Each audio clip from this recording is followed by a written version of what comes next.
Hello everyone, इस video में हम Jharkhand academic council Ranchi JAC Ranchi द्वारा 12th सेशन 2021 से 22 का जो दो टर्म्स में एग्जाम लिया जाना है, जिसमें से जो फर्स्ट टर्मिनल एग्जाम है वह 1 से 15 दिसंबर 2021 के बीच प्रस्तावित है। और इस फर्स्ट टर्मिनल एग्जाम में जो क्वेश्चंस पूछे जाएंगे, किस पैटर्न पर क्वेश्चंस पूछे जाएंगे, उसके लिए प्रत्येक सब्जेक्ट में 5 मॉडल सेट्स जारी किए गए हैं। इस वीडियो में हम 12th क्लास बायोलॉजी के मॉडल फर्स्ट के क्वेश्चंस का आंसर हम लोग डिस्कस करेंगे, सॉल्यूशन हम लोग जानेंगे। तो जैसा कि आप देख रहे हैं कि ये मॉडल फर्स्ट है। सबसे पहले ये मॉडल फर्स्ट है बायोलॉजी का, 12th क्लास है, सब्जेक्ट बायोलॉजी है। आपको फर्स्ट टर्मिनल एग्जाम में प्रत्येक सब्जेक्ट के लिए आपको 1.5 घंटे समय मिलेंगे और टोटल जो फुल मार्क्स होगा वो 35 का होगा। तो जो फर्स्ट टर्मिनल एग्जाम होगा प्रत्येक सब्जेक्ट का, उसमें टोटल 35 क्वेश्चंस होंगे जो 35 मार्क्स का होगा, मीन्स एक क्वेश्चन 1 नंबर का होगा। अब हम लोग जो क्वेश्चंस है उनका हम लोग आंसर डिस्कस करेंगे। इसमें से प्रत्येक क्वेश्चन मल्टीपल MCQ टाइप के क्वेश्चंस हैं, मीन्स प्रत्येक क्वेश्चन के लिए 4 ऑप्शंस होंगे। हम लोगों को प्रत्येक क्वेश्चन के चारों ऑप्शंस को अच्छे से पढ़ना है और चारों में से जो सबसे बेस्ट ऑप्शन होगा वही हमारा क्वेश्चन का आंसर होगा। तो सबसे जो फर्स्ट क्वेश्चन है कि इनमें से कौन एक्टिव इम्यूनिटी का एग्जाम्पल है। सबसे पहले हम लोग जानेंगे एक्टिव इम्यूनिटी होता क्या है। एंटीबॉडी जो एक प्रोटीन है, अगर यह एंटीबॉडीज अगर ह्यूमन बॉडी के अंदर बनता है तो उसे एक्टिव इम्यूनिटी कहते हैं। अगर कोई वैक्सीन किसी ह्यूमन के अंदर अगर हम लोग डालते हैं, वैक्सीन लगाते हैं, टीका लगाते हैं, तो इसे हम वैक्सीनेशन कहते हैं। और जब वैक्सीन डालते हैं तो वैक्सीन के कारण हमारे बॉडी में एंटीबॉडीज बन जाता है, मीन्स इसमें क्या है, वैक्सीनेशन अगर करते हैं तो एंटीबॉडीज हमारी बॉडी के अंदर बन जाता है। कोलेस्ट्रॉम क्या है। कोई भी माँ जब अपने बच्चे को जन्म देती है तो बच्चे के जन्म के बाद कुछ दिनों के लिए जो मिल्क सिक्रीट किया जाता है मदर के द्वारा, उसे कोलेस्ट्रॉम कहते हैं। और जो कोलेस्ट्रॉम होता है, तो जो कोलेस्ट्रॉम होता है उसमें एक एंटीबॉडी पाया जाता है, जिस एंटीबॉडी को बोलते हैं IgA, इम्यूनोग्लोब्युलिन A बोलते हैं। तो इस तरह से कोलेस्ट्रॉम जो एक मिल्क है उसमें पहले से एंटीबॉडी है IgA और ये माँ के द्वारा बनाया गया है। जब बच्चा इस मिल्क को पिएगा तो बच्चे के बॉडी में ये एंटीबॉडी तो चला गया, लेकिन क्या ये एंटीबॉडी बच्चे के शरीर में बना क्या, बॉडी में बना क्या, नहीं। तो इस तरह से यहाँ पर जो है एंटीबॉडी बॉडी के बाहर बन रहा है और ये तो ऑलरेडी रेडीमेड एंटीबॉडीज है। इसलिए जो फर्स्ट का आंसर होगा, एक्टिव इम्यूनिटी का जो एग्जाम्पल होगा वो होगा वैक्सीनेशन। जो सेकंड क्वेश्चन है कि एक एंटीबॉडी मॉलिक्यूल को हम किस तरह से दिखा सकते हैं, रिप्रेजेंट कर सकते हैं।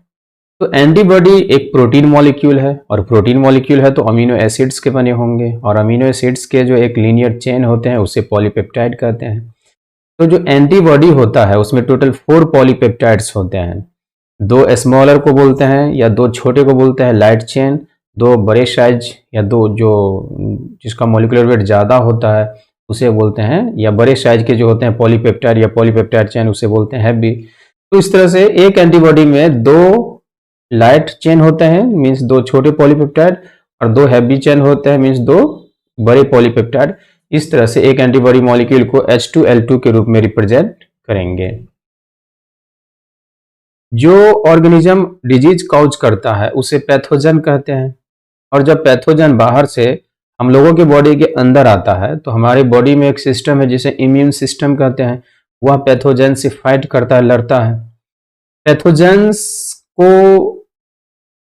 पैथोजन से लड़ने के लिए हमारी बॉडी में 3 लाइन्स ऑफ डिफेंस होते हैं, फर्स्ट, सेकेंड, थर्ड। जो थर्ड होता है वह मोस्ट इंपोर्टेंट होता है, सबसे महत्वपूर्ण होता है। और जो थर्ड लाइन ऑफ डिफेंस है जिसे एक्वायर्ड इम्यूनिटी कहते हैं, ये भी कह सकते हैं कि डिजीज से फाइट करने की हमारी बॉडी की जो एबिलिटी है उसे इम्यूनिटी कहते हैं। तो जो थर्ड लाइन ऑफ डिफेंस है जिसे हम एक्वायर्ड इम्यूनिटी कहते हैं, एक्वायर्ड इम्यूनिटी में 2 तरह के रिस्पॉन्स देखे जाते हैं, एक है ह्यूमरल रिस्पॉन्स और एक है सेल मीडिएटेड रिस्पॉन्स। जब पैथोजन हमारी बॉडी के अंदर आता है तो हमारा बॉडी उस पैथोजन को या तो किल कर देता है, मार देता है, नहीं तो इनएक्टिवेट कर देता है। तो हमारे बॉडी के द्वारा उस पैथोजन के विरुद्ध जो रिस्पॉन्स दिखाया जा रहा है, जो रिएक्शन दिखाया जा रहा है, वह दो प्रकार का होता है एक्वायर्ड इम्यूनिटी के अंदर। एक रिस्पॉन्स एक जो हमारे बॉडी के द्वारा रिस्पॉन्स दिखाया जाता है उसमें एंटीबॉडी मॉलिक्यूल भाग लेता है, जिसे हम ह्यूमेरल रिस्पॉन्स कहते हैं, ह्यूमेरल इम्यून रिस्पॉन्स। और इसलिए चूंकि इसमें एंटीबॉडी मॉलिक्यूल भाग लेता है इसलिए इसे एंटीबॉडी मीडिएटेड इम्यून रिस्पॉन्स भी कह सकते हैं। तो निश्चित रूप से इसका जो आंसर होगा वह होगा डी। हालांकि ये वाला जो ऑप्शन दिया हुआ है इसके बारे में थोड़ा हम लोगों को समझना पड़ेगा। हमारे ब्लड में जो सेल्स होते हैं, जो WBC होते हैं, ल्यूकोसाइट्स होते हैं, तो जो ल्यूकोसाइट्स होता है उसमें से एक WBC का टाइप है जिसे बोलते हैं लिम्फोसाइट्स। और ये लिम्फोसाइट्स जो होते हैं वो दो प्रकार के होते हैं, एक होता है बी लिम्फोसाइट्स या बी सेल्स, एक होता है टी लिम्फोसाइट्स या टी सेल्स। तो जो एक बी लिम्फोसाइट्स है जिसे बी सेल्स कहते हैं, तो ये दो प्रकार के नहीं, जब कोई पैथोजन को जब इससे इंटरेक्ट करेगा बी सेल्स से तो ये डिवाइड करता है बी सेल्स और दो तरह के सेल्स को बनाते हैं। एक बनाते हैं प्लाज्मा सेल्स। आंसर तो आपको बहुत जगह मिल जाएगा लेकिन थोड़ा समझना बहुत इंपॉर्टेंट है। इससे क्या होगा कि आप कुछ और मॉडल सेट्स या जो एक्चुअल आपका जो फर्स्ट टर्मिनल एग्जाम होगा और उसमें जो क्वेश्चंस पूछा जाएगा और वहां पर भी कुछ क्वेश्चंस का आप आंसर कर सकते हैं। एक प्लाज्मा सेल्स बनेगा और एक बनेगा मेमोरी सेल्स। मेमोरी का मतलब क्या होता है? याद रखना। अगर पहली बार कोई पैथोजन हमारी बॉडी के अंदर आता है, अगर बी सेल्स से वो रिएक्ट करता है तो बी सेल्स तेजी से डिवाइड करके दो तरह के सेल्स बनाते हैं, प्लाज्मा सेल्स, मेमोरी सेल्स। और ये प्लाज्मा सेल्स बाद में एंटीबॉडी या एंटीबॉडीज जो प्रोटीन है उसको वो सिक्रीट करता है और यही एंटीबॉडीज जो है वो उस पैथोजन से फाइट करता है। लेकिन इसके बदले में क्या हुआ? जो पैथोजन हमारी बॉडी के अंदर रह गया उसके बदले में क्या हो गया? मेमोरी सेल्स बन गया और यही मेमोरी सेल्स फर्स्ट इनकाउंटर को याद रखता है। अब तो इस तरह से आप देख रहे हैं ना कि ब्लड के अंदर ही है B cells, plasma cells, memory cells और इसने एंटीबॉडी बनाया। तो ये सब हैं तो रिलेटेड, लेकिन एक्चुअल में जो भाग लेते हैं ह्यूमेरल रिस्पॉन्स में वो एंटीबॉडी मॉलिक्यूल ही भाग लेते हैं। जो थर्ड क्वेश्चन है सेल मीडिएटेड इम्यून रिस्पॉन्स। अभी जस्ट हम लोग डिस्कस किए कि जो एक्वायर्ड इम्यूनिटी होता है उसमें दो तरह के इम्यून रिस्पॉन्स होते हैं। फर्स्ट है ह्यूमेरल रिस्पॉन्स जिसे एंटीबॉडी मीडिएटेड रिस्पॉन्स भी कहते हैं, और जो सेकेंड है वह है सेल मीडिएटेड रिस्पॉन्स। इसमें भाग लेता है टी लिम्फोसाइट्स या टी सेल्स। उसके बाद जो है नेक्स्ट क्वेश्चन है कोई वायरस अगर हमारे बॉडी के किसी एक लिविंग सेल में चला जाएगा तो उस लिविंग सेल का इन्फेक्शन हो गया और उस लिविंग जो सेल जिसके अंदर वायरस चला गया है उसको बोलेंगे वायरस इन्फेक्टेड सेल। तो वायरस इन्फेक्टेड सेल मीन्स हमारा जो वो सेल है वह तो मर जाएगा, लेकिन बदले में वह जो वायरस इन्फेक्टेड सेल्स है वह एक प्रोटीन सिक्रीट करता है इंटरफेरॉन्स। और ये इंटरफेरॉन्स क्या करते हैं? वायरस इन्फेक्टेड सेल्स के सराउंडिंग में जो नॉर्मल सेल्स है, जो हेल्दी सेल्स है, उसको फर्दर वायरल इन्फेक्शन से रोकता है। इस तरह से जो वायरल इन्फेक्टेड सेल्स है वही इंटरफेरॉन्स सिक्रीट करते हैं, बनाते हैं। अभी तुरंत हम लोग डिस्कस किए कि जो एक्वायर्ड इम्यूनिटी है, पहली बार कोई पैथोजन हमारी बॉडी के अंदर आएगा तो उसे बोलेंगे प्राइमरी इम्यून रिस्पॉन्स। इसमें पैथोजन्स को मारने में या इनएक्टिवेट करने में थोड़ा समय लगता है, लेकिन फिर से जब वही सेम पैथोजन हमारी बॉडी के अंदर एंटर करेगा, प्रवेश करेगा, मीन सेकेंड इनकाउंटर होगा जब हमारी बॉडी में उस पैथोजन का, तो हमारा जो इम्यून रिस्पॉन्स है वो काफी तेजी से होगा। क्यों? इसलिए कि मेमोरी सेल्स बन गया था। तो इस तरह से इम्यून रिस्पॉन्स जो वो होने वाला है वह क्या होगा? फास्टर होगा। अब उसके बाद है इनेट इम्यूनिटी। अभी इम्यूनिटी बताएं ना कि बॉडी को, मतलब बॉडी का जो एबिलिटी होता है पैथोजन से फाइट करने का, लड़ने का, उसे इम्यूनिटी कहते हैं। इम्यूनिटी जो हम लोगों को जन्म से ही प्राप्त होता है उसे हम लोग बोलते हैं innate immunity, means immunity by birth. जो इम्यूनोग्लोब्युलिन होते हैं, मतलब एंटीबॉडी, ऑल एंटीबॉडीज आर जो है इम्यूनोग्लोब्युलिन्स होते हैं। एक ह्यूमन बॉडी के अंदर जो इम्यूनोग्लोब्युलिन्स है उसमें से एक है IgG। ये हमारी बॉडी में सबसे ज्यादा अमाउंट में होता है और यही वाला जो एंटीबॉडी है, जब इम्ब्रियो का या फीटस का जब डेवलपमेंट हो रहा होता है मदर के यूट्रस के अंदर, तो मदर के ब्लड से प्लेसेंटा होते हुए जो फीटस है, जो इम्ब्रियो है, मीन्स जिसे जो मतलब पूरी तरह से एक यंग में बदलने वाला है, तो मदर के ब्लड से प्लेसेंटा होते हुए IgG जो इम्यूनोग्लोबुलिन है वह बच्चे के या एम्ब्रियो के बॉडी में आ जाता है, तो सिर्फ IgG ही आ पाता है। एलर्जी या एलर्जिक रिएक्शन में जो एंटीबॉडी भाग लेते हैं वह है IgE, और IgA कोलेस्ट्रॉल में पाया जाता है, जैसा कि हम लोग डिस्कस किए, और आगे नेक्स्ट क्वेश्चन भी है। तो मदर का जो फर्स्ट मिल्क होता है बच्चे को जन्म देने के बाद, है ना, उसे हम लोग बोलते हैं कोलेस्ट्रॉम, और कोलेस्ट्रॉम में कौन सा एंटीबॉडी पाया जाता है, तो वह पाया जाता है IgA। ट्यूमर एक डिजीज है जिसे बोलते हैं कैंसर। होता क्या है कि हमारी बॉडी में, इस चीज को समझना है थोड़ा ध्यान से, हमारी बॉडी में जो नॉर्मल सेल्स होते हैं, वह नॉर्मल हेल्दी सेल्स होते हैं, वह एक दूसरे से फिजिकली जुड़े हुए रहते हैं, कनेक्टेड रहते हैं। और ये क्या है कि हमारे जो बॉडी के नॉर्मल सेल्स हैं, नॉर्मल या हेल्दी सेल्स जो हैं हमारे बॉडी के, वो एक दूसरे से फिजिकली कनेक्टेड रहते हैं और कंट्रोल्ड रेट से, नियंत्रित दर से विभाजित करते हैं, डिवाइड करते हैं। इस प्रॉपर्टी को बोलते हैं कॉन्टैक्ट इनहिबिशन बोलते हैं, ये कॉन्टैक्ट इनहिबिशन बोलते हैं। तो कॉन्टैक्ट इनहिबिशन किसके द्वारा दिखाया जाएगा, यह दिखाया जाएगा नॉर्मल सेल्स के द्वारा। लेकिन कैंसर में क्या होता है, तो कैंसर में जैसे ये सेल है तो ये अब तेजी से डिवाइड करेगा, अनकंट्रोल्ड रेट से डिवाइड करेगा, और जो ये सेल्स हैं एक दूसरे से फिजिकली अलग हो जाते हैं, और फिजिकली अलग हो जाने के बाद अनकंट्रोल्ड रेट से डिवाइड करते हैं। मींस इसमें जो कॉन्टैक्ट इनहिबिशन की जो प्रॉपर्टी है वो समाप्त हो जाता है, किसमें, कैंसर डिजीज में। तो क्या होता है, ये काफी तेजी से डिवाइड करते हैं, डिवाइड करते करते सेल्स का एक ग्रुप बना देता है। सेल्स के इसी ग्रुप को हम लोग बोलते हैं ट्यूमर बोलते हैं। तो कैंसर डिजीज में ट्यूमर बनता है। ट्यूमर क्या है, मास ऑफ सेल्स है, सेल्स का एक ग्रुप है जो कॉन्टैक्ट इनहिबिशन जो प्रॉपर्टी है उसको खो देता है। तो इस तरह से ये कहेंगे कि ट्यूमर क्या है, ग्रुप ऑफ सेल्स है जिसने कॉन्टैक्ट इनहिबिशन की प्रॉपर्टी को खो दिया है। जो नेक्स्ट क्वेश्चन है कि ट्यूमर दो प्रकार के होते हैं, एक होता है बिनाइन और एक होता है मैलिग्नेंट। दोनों ट्यूमर्स के ही टाइप है। तो इसका आंसर क्या हो जाएगा, इसका आंसर हो जाएगा सी। कोई भी अल्कोहल या जो कोई ड्रग होता है तो उसका अगर अधिक अमाउंट में, ज्यादा मात्रा में, एक्सेसिव अमाउंट में और काफी समय तक अगर हम इसको लेते हैं, इनटेक करते हैं, सेवन करते हैं, तो हमारे बॉडी में लीवर सिरोसिस हो सकता है, ब्रेन डैमेज हो सकता है, नर्वस सिस्टम डैमेज हो सकता है। तो इस तरह से इसका जो ऑप्शन है, आंसर है, ये तीनों हो सकता है। एलिजा टेस्ट जो है ना, ये एंटीजन एंटीबॉडी रिएक्शन पर आधारित होता है। इससे हम लोग एड्स जो डिजीज है उसको हम लोग डायग्नोसिस करते हैं, डिटेक्ट करते हैं। मीन्स HIV वायरस है कि नहीं उसे हम लोग पता करते हैं। जो विडाल टेस्ट है, इस टेस्ट के द्वारा हम, एक डिजीज है टाइफाइड डिजीज को हम लोग जानते हैं कि किसी आदमी को टाइफाइड है या नहीं। विडाल टेस्ट से टाइफाइड बीमारी का पता लगाते हैं।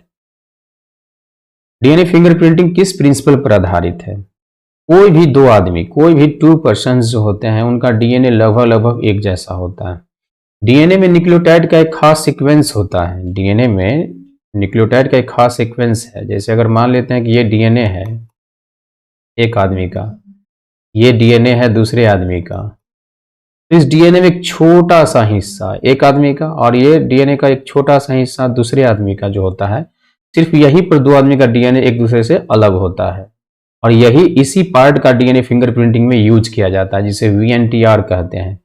इसी जो साइट होता है उसी साइट पर हम लोग DNA फिंगरप्रिंटिंग में DNA के सेगमेंट का यूज करते हैं। तो निश्चित रूप से जो DNA फिंगरप्रिंटिंग है वह DNA पॉलीमॉर्फिज्म पर आधारित है। टर्म कोडन किससे संबंधित है, जैसे कि DNA से क्या बनता है, RNA। एक RNA है जिसका ये 5 प्राइम एंड है और ये 3 प्राइम एंड है। तो एक RNA है जिसमें देखिए 3 न्यूक्लियोटाइड या 3 जो नाइट्रोजनस बेस है, जैसे मान लेते हैं ये है AUG, उसी तरह से ये है GUG, इसी तरह से फिर 3 न्यूक्लियोटाइड, तो बहुत सारा 3 न्यूक्लियोटाइड का होगा। mRNA में जो 3 न्यूक्लियोटाइड है, इस 3 न्यूक्लियोटाइड को हम एक साथ बोलते हैं कोडोन। इस 3 न्यूक्लियोटाइड को एक साथ क्या बोलते हैं, कोडोन। और एक कोडोन जो होते हैं वो एक अमीनो एसिड को कोड करता है। और यह जो आरएनए है, यह आरएनए है mRNA, मैसेंजर आरएनए है। इस तरह से mRNA में जो 3 न्यूक्लियोटाइड है उसे कोडोन कहते हैं। तो कोडोन किससे संबंधित है? तो कोडोन mRNA से संबंधित है। बहुत सिंपल सा क्वेश्चन है। नेक्स्ट क्वेश्चन है कि जो AUG कोडोन है वह किस अमीनो एसिड को कोड करता है? AUG को हम लोग इनिशिएशन कोडोन या स्टार्ट कोडोन भी कहते हैं। क्यों? इसलिए कि ट्रांसलेशन मींस प्रोटीन सिंथेसिस को ये स्टार्ट करता है, इसलिए इसे इनिशिएशन या स्टार्ट कोडोन कहते हैं। और यह जो है मेथियोनिन अमीनो एसिड को कोड करता है। अमीनो एसिड का जो टोटल नंबर है तो बहुत सारा, लेकिन यहाँ पर क्वेश्चन में थोड़ा सा इंप्रूवमेंट की जरूरत है। अमीनो एसिड का टोटल नंबर 20 है, लेकिन किस चीज के लिए? ये ट्रांसलेशन से संबंधित है, प्रोटीन सिंथेसिस से संबंधित है। चूंकि इन्हीं 20 अमीनो एसिड्स के लिए जो है आपको कोडोन मिलते हैं, सॉरी हाँ कोडोन्स मिलते हैं। रेप्लिकेशन का जो प्रोसेस है वो 5 प्राइम एंड से, ये 5 प्राइम होता है ना, 5 के पावर ये जो लिखा हुआ है ये इस तरह से होता है, 5 प्राइम से 3 प्राइम की तरफ होता है। यहाँ पर 1 लिखा हुआ है, थोड़ा सा ये एरर है, मिस प्रिंटिंग हो सकता है। तो इस तरह से इसका आंसर क्या हो जाएगा? 5 प्राइम से 3 प्राइम एंड की तरफ होता है डीएनए में रेप्लिकेशन। आरएनए से DNA molecule, sorry RNA, the synthesis of DNA molecule from RNA. RNA से डीएनए बनता है। देखिए डीएनए से जब आरएनए बनता है तो उसे ट्रांसक्रिप्शन कहते हैं। और यहां पर क्या हो रहा है कि आरएनए से डीएनए बनता है, मींस आरएनए टेम्पलेट पर डीएनए बनता है। इसे हम लोग बोलते हैं रिवर्स ट्रांसक्रिप्शन बोलते हैं। कोई भी एक सेल है तो उसमें 2 फेज होते हैं। एक वह जिसमें सेल डिवाइड नहीं करता उसे इंटरफेज कहते हैं। एक वह जिसमें डिवाइड करता है उसे एमफेज कहते हैं। तो इंटरफेज में एक सेल भले ही डिवाइड नहीं करे, लेकिन सेल मेटाबॉलिकली एक्टिव होता है। और सेल का जो इंटरफेज होता है उसमें 3 फेजेज होता है। सेल के इंटरफेज में एक होता है G1, एक होता है S और एक होता है G2। सेल साइकिल के इंटरफेज के S फेज में डीएनए से डीएनए बनता है, मींस रेप्लिकेशन होता है। जैसे गार्डन पी प्लांट्स में क्या होता है, जिसमें मेंडल के द्वारा एक्सपेरिमेंट किया गया था। एक प्लांट लिया गया टॉल पी प्लांट, एक लिया गया ड्वार्फ पी प्लांट, और जब दोनों को क्रॉस करवाया गया तो देखा कि जो प्लांट होगा वह या तो टॉल होगा नहीं तो ड्वार्फ होगा। सारे के सारे प्लांट टॉल हो सकते हैं, नहीं तो सारे ड्वार्फ हो सकते हैं, नहीं तो कुछ टॉल कुछ ड्वार्फ हो सकते हैं। मतलब है कि कोई एक पेरेंट के या दोनों पेरेंट के कैरेक्टर जो है आपको देखने को मिल सकता है। इसे बोलते हैं कंप्लीट डोमिनेंस, जैसा कि मेंडल को मिला था। ये फर्स्ट केस है। सेकेंड केस में क्या है कि मान लेते हैं एक प्लांट है जिसमें फ्लावर का कलर है रेड, एक दूसरा प्लांट है जिसमें फ्लावर का कलर है व्हाइट। तो ये देखा गया कि जो प्लांट मिलते हैं वो या तो वो रेड मिलता है नहीं तो व्हाइट मिलते हैं। लेकिन एक और कंडीशन है, एक प्लांट ऐसा भी मिला जिसमें फ्लावर का कलर हो गया पिंक। तो ये पिंक ना तो इस पेरेंट के फ्लावर से मिलता है ना तो इस पेरेंट के फ्लावर से मिलता है। अर्थात ये जो है डोमिनेंट तो है लेकिन इनकम्प्लीटली यहाँ पर डोमिनेंट है, कोई मतलब ये यहाँ पर कैरेक्टर। तो इस तरह से जो पिंक फ्लावर का कलर बन गया तो ये क्यों हुआ? तो ये हुआ जो एक फेनोमेनन है, घटना है, जिसे इनकम्प्लीट डोमिनेंस कहता है। तो इनकम्प्लीट डोमिनेंस किस में देखा जाता है? तो ये देखा जाता है स्नैपड्रैगन में देखा जाता है। डाइहाइब्रिड क्रॉस, मेंडल ने 2 क्रॉसेस किए थे, एक मोनोहाइब्रिड क्रॉस और एक डाइहाइब्रिड क्रॉस। तो मेंडल का जो डाइहाइब्रिड क्रॉस का जो F2 जनरेशन है, F2 जनरेशन में फिनोटाइपिक रेशियो होता है ये 9:3:3:1। हालांकि यहाँ पे मिस्टेक हो गया है, यहाँ पर एक 3 एक्स्ट्रा लिखा हो गया है, 9:3:3:1 ये होगा एक्चुअल में। इसका आंसर ये हो जाएगा। इसमें से कौन सा टेस्ट क्रॉस को रिप्रेजेंट कर रहा है? तो क्या है कि F1 हाइब्रिड का होमोजाइगस रेसेसिव पेरेंट के साथ जब क्रॉस करवाते हैं तो उसे बोलते हैं टेस्ट क्रॉस।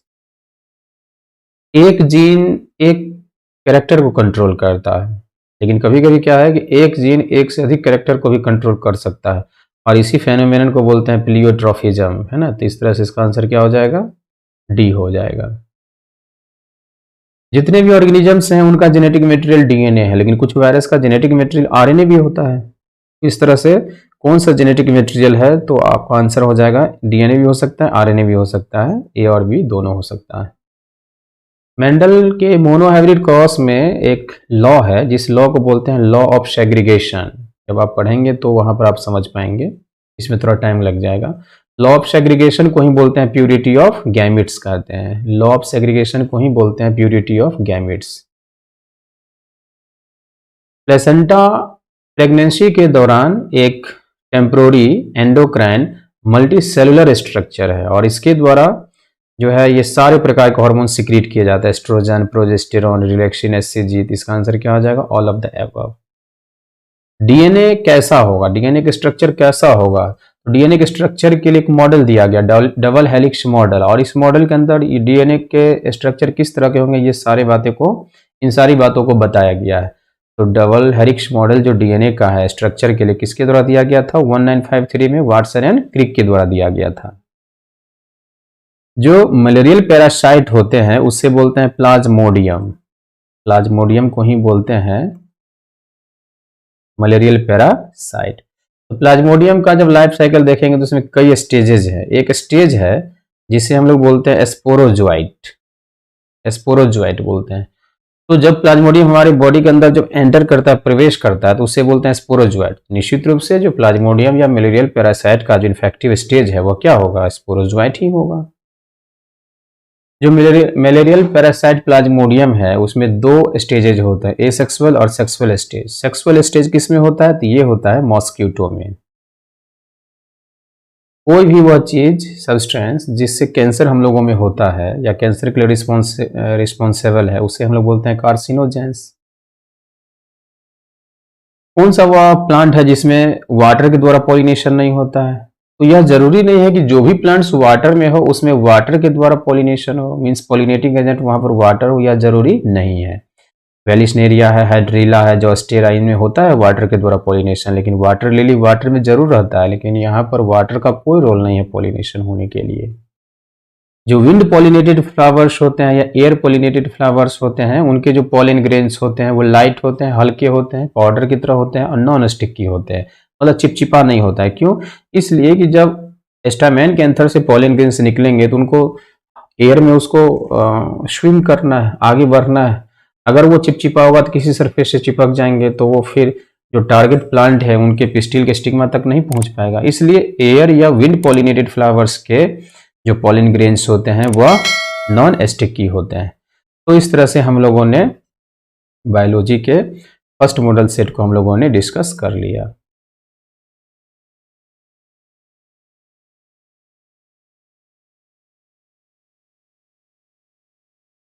इस वीडियो में यहीं तक। Thanks for watching.